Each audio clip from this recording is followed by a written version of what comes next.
Alright, so quick video on my bike, I think. It is a Honda CBR600RR from 2007.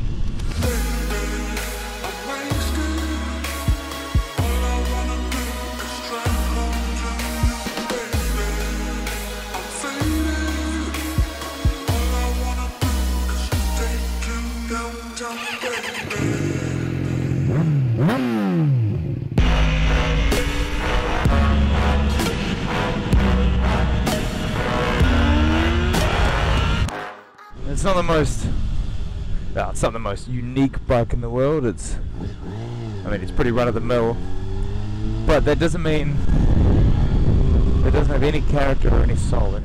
So, being the 2007, the bike, the CBR600 has been around since 2003 in RR form. Being the 2007, it's got about 118 horsepower at the crank, according to the internet.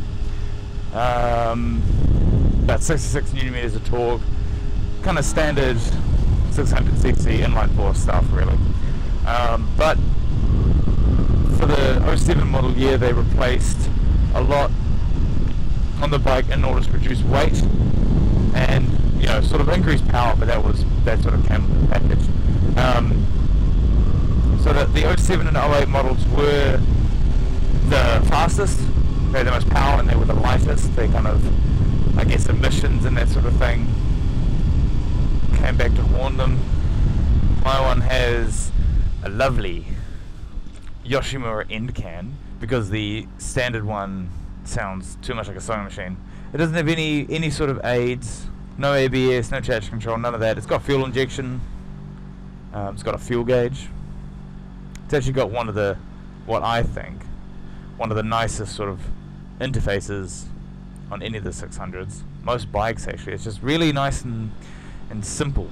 Before buying this, I rode the Yamaha R6, and that was much more of a track weapon than this feels like. It was much more leant over, much firmer, much twitchier, nimbler you could argue. But this CBR600 just feels a bit kind of better. Feels more comfortable, more rounded, I suppose. I still do want to try the 636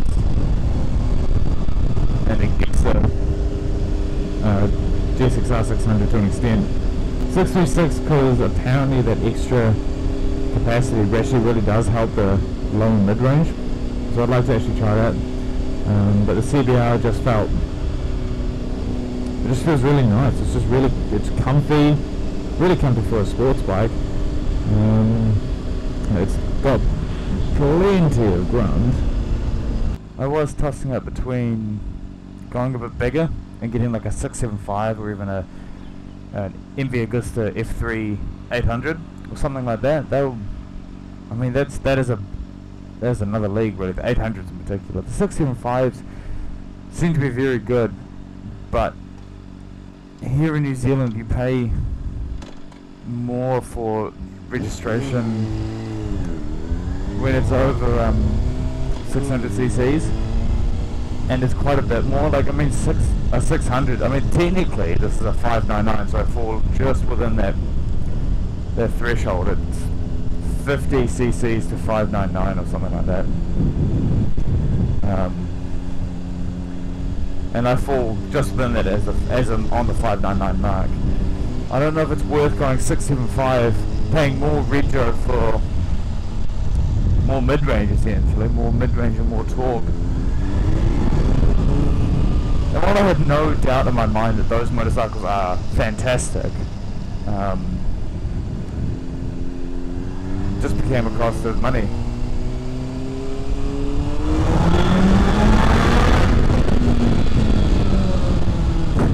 Oh, this thing sounds so good. And I've been running fours for a long time. I'm quite used to how you have to ride them, which it involves a fair bit of down changing. I don't mind that.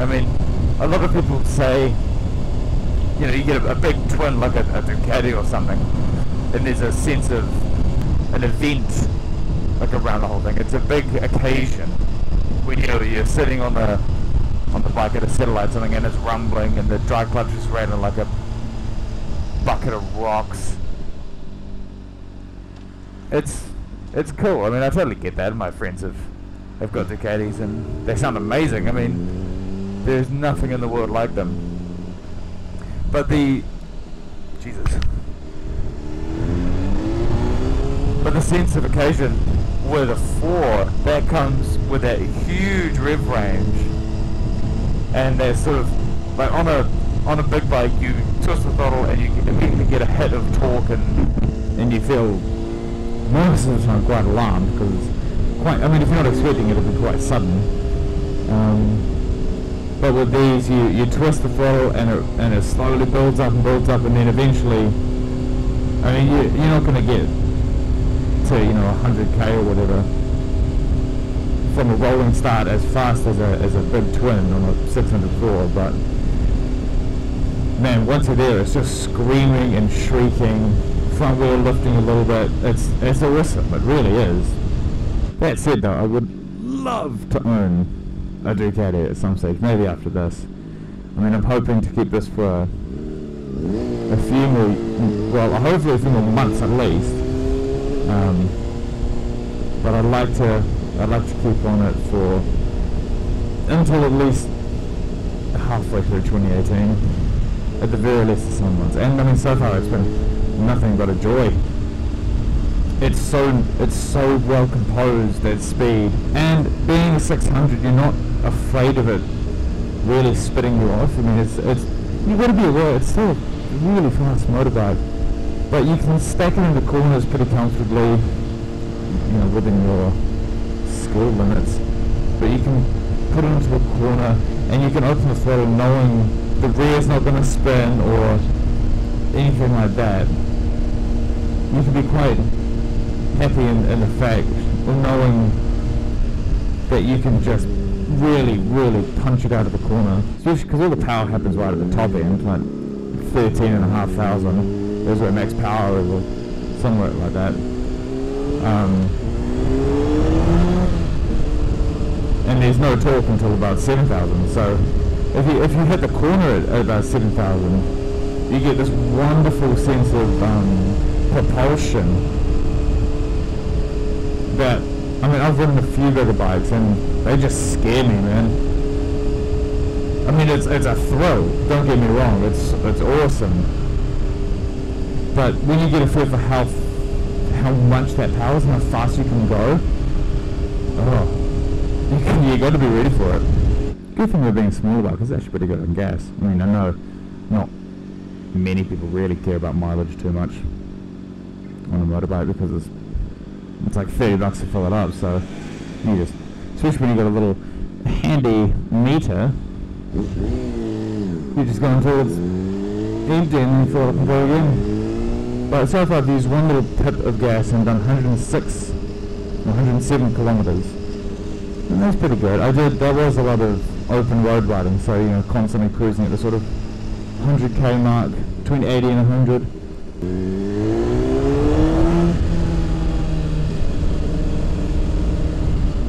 The gearbox in this is so nice too. It doesn't have a hydraulic clutch, it's just a standard cable unit, but that's fine. It's super easy to pull. There's no strain or anything like that. But the gearbox itself is really beautiful. It allows to be quick shifted. You do need to have a little bit of a delicate foot with it. But man, it's really nice when you're going for the open road and you can just snick between the gears. Like that. It is interesting coming off bikes like the R9T, BMW R9T, which has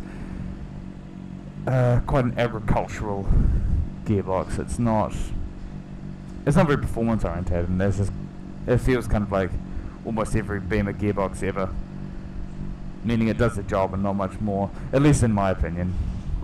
You might really like it, but for me, you have to kind of manhandle them a little bit to get them to do exactly what you want. I like a positive gearbox, one that, you know exactly what it's doing, exactly what it's going to do. There's one thing that this bike does well, it's go fast. It's not going to win straight line battles with any leader bikes or anything like that, but man, it is plenty of power for the average rider, and I am very much an average rider. It does get quite warm, this bike though. Sitting here at 106 degrees, it's nothing out of the ordinary, but it does pay to be aware. And the clutch plate, which is, or the clutch pack, whatever, is just down by your right foot, and it pokes out just enough so that if you're not careful you can rest your knee on it when you're sitting at a set of lights or whatever, and that's very warm.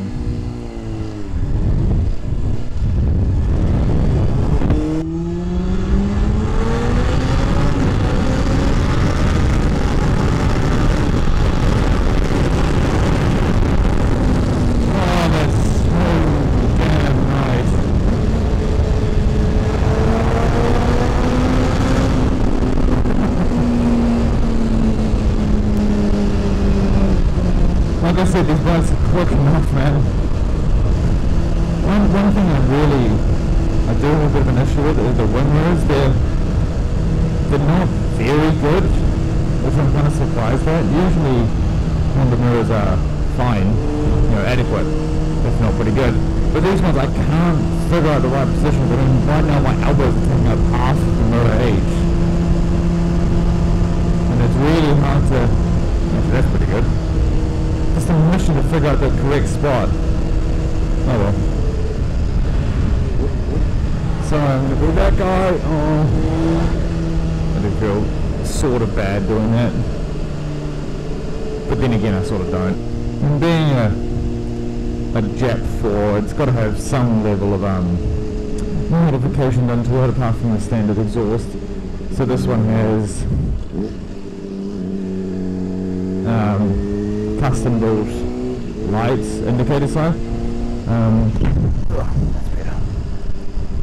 Which, as you can see, flash 3 times and then pause, as opposed to the standard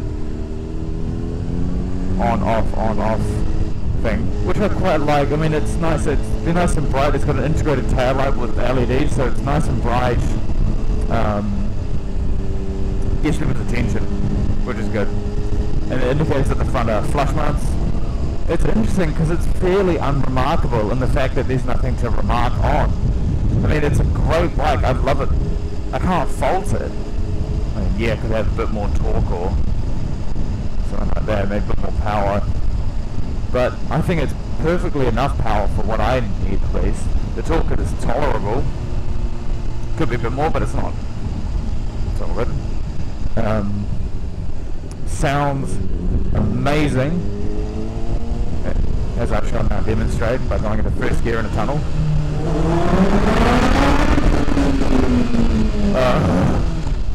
And it's comfortable for a sports bike.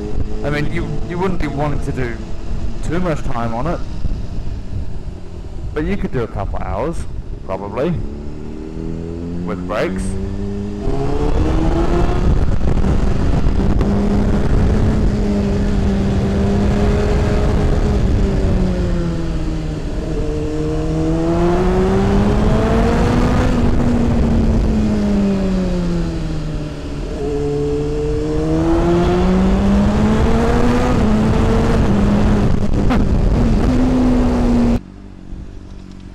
Not a particularly eye-catching bike, but it does look quite good. It's in its grey and white splendor. But going out for rides with my friend on his 996 Ducati, he gets all the looks. And I mean, I totally don't blame him. I mean, I would look at it too. It's a loud red Italian sports bike. What's not to love? This is just like a horde of angry bees following it. But yeah, that's my bike in a nutshell.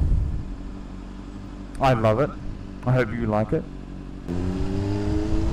With any luck, I'll get some nice footage of me and my friend on his 996 out on the back roads.